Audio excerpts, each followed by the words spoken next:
Good day po muli mga ka-words, welcome ulit dito kay 3M, mga gawain na mawalang magawa. Yan po sa inyong natutunghayan sa video natin ay foundation po ito ng Sinag Kalinga na kung saan dito po ay pinuntahan ni 3M kasama ang kanyang mga kakuya at ate ng Mount Banahaw, Matikas Eagles Club at naghatid po ng kaunting tulong para sa mga lola at lolo. Yan po ay karamihan sa kanila ay mga abandonado na po ng mga lolo at lola.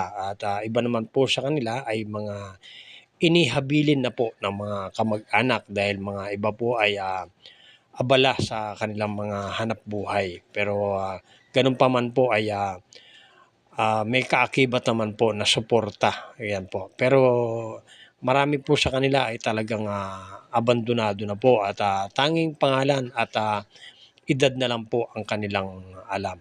At dito po sa Sinagkalinga po ay pasalamat na rin po at mayroong mga tao na talagang ibinuwis na po yung oras at buhay nila sa pag-alaga na lang po ng mga lolo at lola. Kaya mga volunteers at mga staff po nitong Sinagkalinga ay talaga ng mga taos-pusong pasasalamat din po sa kanila.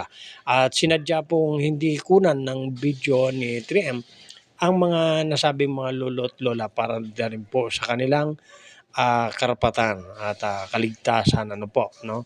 So may karapatan din po sila na hindi naman sila ma-expose sa ating video. Ayan po ano. At dito po sa tagpong ito ay nagpapasalamat ang mga lolo at lola sa handog na tulong mula po sa grupo ni 3M. Ayan po ano. At tayo inawitan diyan ng pamaskong handog ano po na mula sa staff at siyempre sa mga lolo at lola.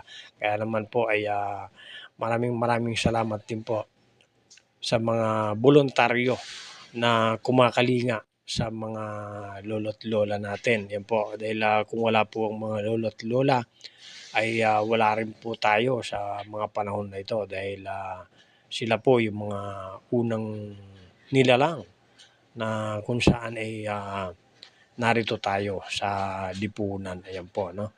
So, mahalin po natin ang ating mga matatanda, mga magulang dahil dadating po ang panahon na tayo din po ay kakalingain ng mga ganitong mga taong mga naglalaan ng oras at voluntaryong walang bayad.